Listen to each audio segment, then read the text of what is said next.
Bom dia, boa tarde, boa noite. Esse é o nosso 18º dia. Terceiro domingo que a gente está fazendo as nossas gravações. Muito obrigado por você estar até aqui. Então vem comigo para a leitura de hoje. Gênesis 48 a 50. Vamos lá? E fala o seguinte, Gênesis 48. Jacó abençoa José e seus filhos. Algum tempo depois disseram a José que o seu pai estava doente. Então José foi visitá-lo, levando consigo seus 2 filhos, Efraim e Manassés. Alguém foi dizer a Jacó: o seu filho Jacó veio visitá-lo. Jacó fez um esforço e se sentou na cama. Aí disse a José: o Deus Todo-Poderoso me apareceu na cidade de Luz, na terra de Canaã, e me abençoou. Ele me disse: eu farei com que você tenha muitos filhos e com seus descendentes formarão muitas nações. Eu darei essa terra a seus descendentes para ser propriedade deles para sempre. Jacó continuou dizendo a José: agora os seus filhos, Efraim e Manassés, que nasceram aqui no Egito, antes de eu vir para cá, esses 2 me pertencem. Efraim e Manassés são meus, tanto como Ruben e Simeão. Se você tiver outros filhos, eles serão seus, e por serem irmãos de Efraim e de Manassés, terão parte na herança deles. Estou fazendo isso por causa de Raquel, a sua mãe. Nós estávamos voltando da Mesopotâmia quando, para minha infelicidade, ela morreu no país de Canaã. Pouco antes de chegar em Efrata, eu a sepultei ali, na beira do caminho. Efrata é agora conhecida como Belém. Quando Jacó viu os filhos de José, perguntou: e estes quem são? São os filhos que Deus me deu aqui no Egito, respondeu José. Jacó disse: ponham-os diante de mim, para que eu lhes dê a minha bênção. Por causa da velhice, a vista de Jacó estava fraca, e ele não podia ver bem. José levou os rapazes para perto dele, e ele os abraçou e os beijou. Jacó disse a José: eu pensei que nunca mais ia ver você, e agora Deus me deixou ver até os seus filhos. Então Jacó tirou os 2 do colo de seu pai, ajoelhou-se e encostou o rosto em terra.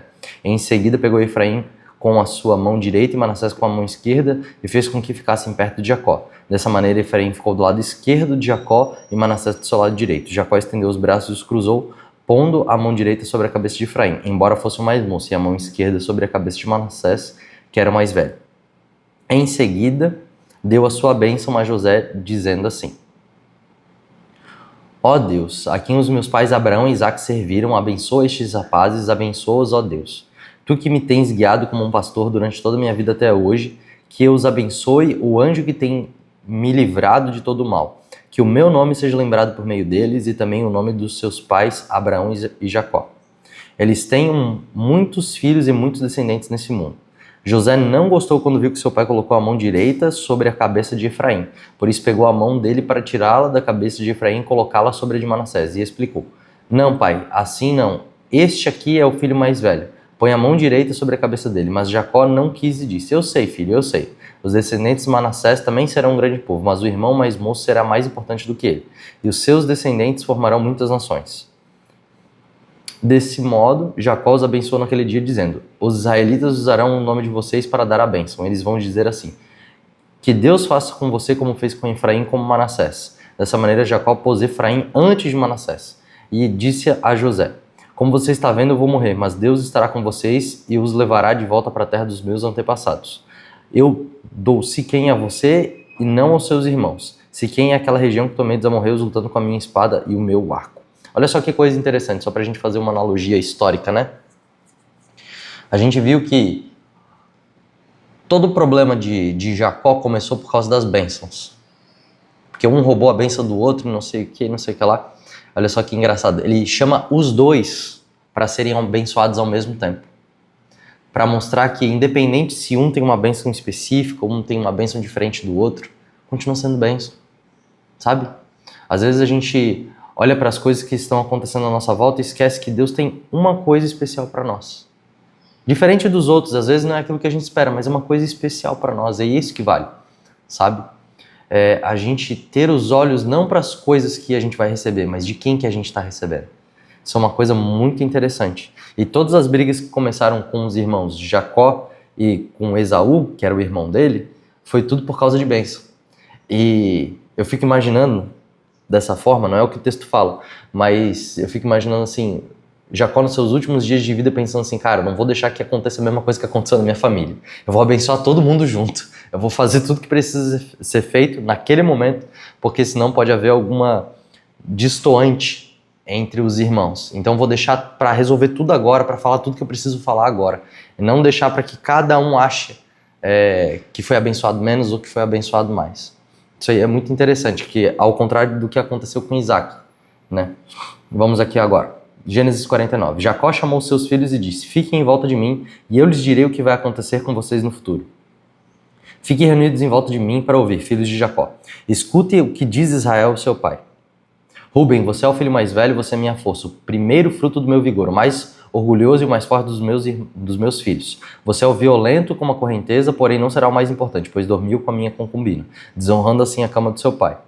Simeão e Levi são irmãos, com as suas armas praticam a violência, não estarei presente quando fizerem planos, não tomarei parte nas suas reuniões, pois no seu furor mataram homens e por brincadeira aleijaram touros. Maldito seja o furor deles, pois é violento, maldito seja sua ira, pois é cruel. Eu os dividirei na terra de Israel, eu os espalharei no meio do seu povo. Judá, os seus irmãos o louvarão e se curvarão na sua frente. Você segurará os inimigos pelo pescoço. O meu filho Judá é como um leãozinho quando mata a sua vítima. Ele se achega e se deita como uma leoa e como um leão. Quem tem coragem de mexer com ele? Judá vai segurar o cetro de rei, e os seus descendentes sempre governarão. As nações lhe trarão presentes e os povos lhe obedecerão. Ele amarra o seu jumentinho numa parreira, na melhor parreira que há. Ele lava suas roupas no vinho, lava sua capa no vinho com cor de sangue. Os seus olhos estarão vermelhos de beber vinho, os seus dentes estarão brancos de beber leite. Zebulon morará no litoral, onde haverá portos para navios. A sua fronteira chegará até Sidom. Isacar é como um jumento forte, deitado entre as cargas. Quando viu que o país era bom e agradável para descansar, ele se abaixou para que se colocasse a carga nas suas costas. E sem reclamar trabalhou como escravo. Dan governará a sua própria gente, será como as outras tribos de Israel. Dan será como uma cobra na beira da estrada, como uma serpente venenosa no caminho, que morda a pata do cavalo, que fazendo cair para trás o seu cavaleiro. Ó Senhor meu Deus, espero que me salves. Gade será atacado por um bando de ladrões, mas depois os perseguirá. A terra de Asser produzirá bons frutos, dará alimentos que só os reis merecem. Naftali é como uma corça solta que tem lindos filhotes. José é como uma planta perto de uma fonte, ela dá muita fruta, e os seus galhos sobem pelo muro. Os inimigos o atacam com violência e os perseguem com seus arcos e flechas, porém o seu arco ficou firme, os seus braços continuaram fortes, pela força do poderoso de Jacó, pelo nome do pastor, a rocha de Israel. O Deus de seu pai ajudará José, o Todo-Poderoso lhe dará bênçãos. Bênçãos do céu, bênção das águas que ficam abaixo da terra, bênção de muitos animais e muitos filhos, bênção de cereais de flores, bênção de montanhas antigas, coisas deliciosas dos montes eternos. Que todas essas bênçãos estejam sobre a cabeça de José, sobre a testa daquele que foi escolhido entre os teus irmãos. Benjamim é como um lobo feroz, de manhã devorará a vítima e de tarde repartirá as sobras. São essas as 12 tribos de Israel, foram essas as palavras que o pai disse aos seus filhos quando os abençoou. E a cada um deu uma bênção especial. Olha só que coisa interessante. Foi aquilo que a gente acabou de falar, né? A respeito de uma bênção especial para cada um dos filhos. Uma coisa que a gente tem que ter entendimento nessa parte, que Jacó, ele não estava simplesmente falando boas coisas dos seus filhos, com aquilo que ele gostaria, sabe? Com o filho, seu filho favorito, ele dá uma bênção melhor, com o filho que ele tinha um relacionamento pior, ele dá uma bençãozinha ali. Não, na verdade aqui ele está profetizando. Ele está falando a respeito das coisas futuras. Ele está falando da parte de Deus. Se a gente for para 1 Pedro, vai falar que homem nenhum conseguiu proferir uma sequer profecia se não fosse da parte de Deus. Porque antes isso não provém da vontade dos homens, mas sim vem diretamente do Senhor. Então, quando ele estava falando essas palavras, ele estava emitindo, na verdade, um oráculo a respeito do futuro, a respeito dos seus futuros filhos.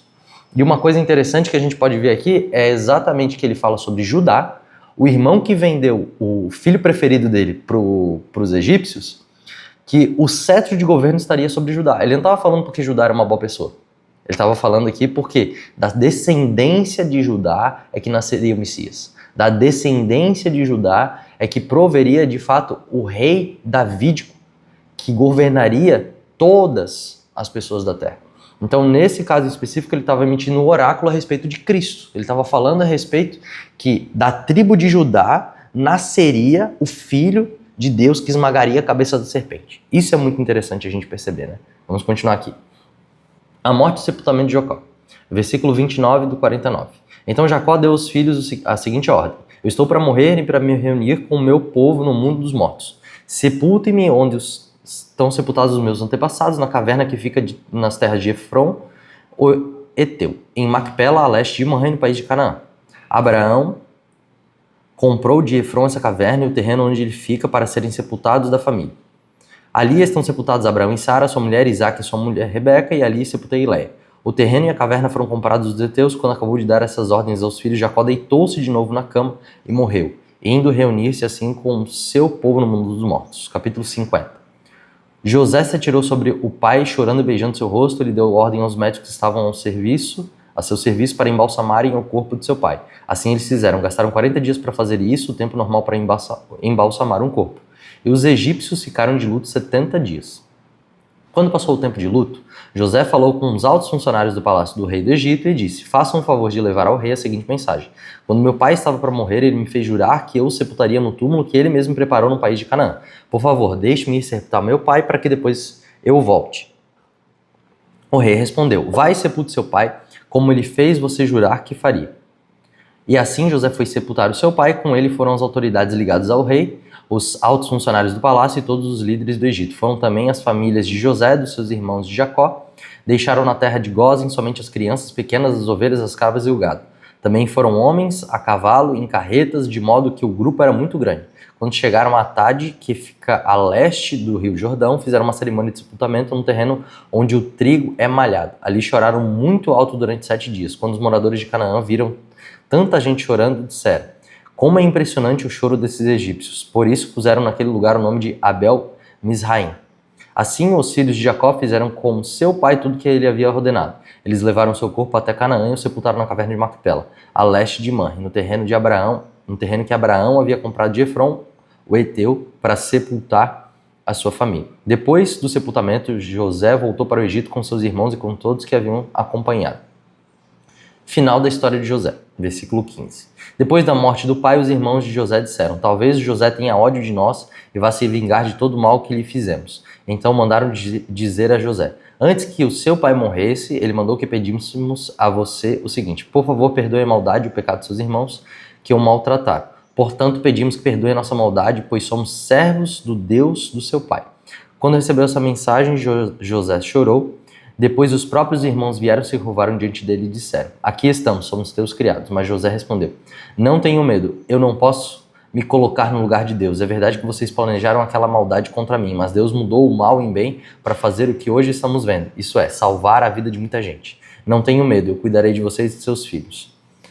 Assim ele os acalmou com palavras carinhosas que tocaram o coração deles. José ficou morando na terra do Egito e ele e a família de seu pai. José viveu 110 anos e chegou a ver os netos de Efraim.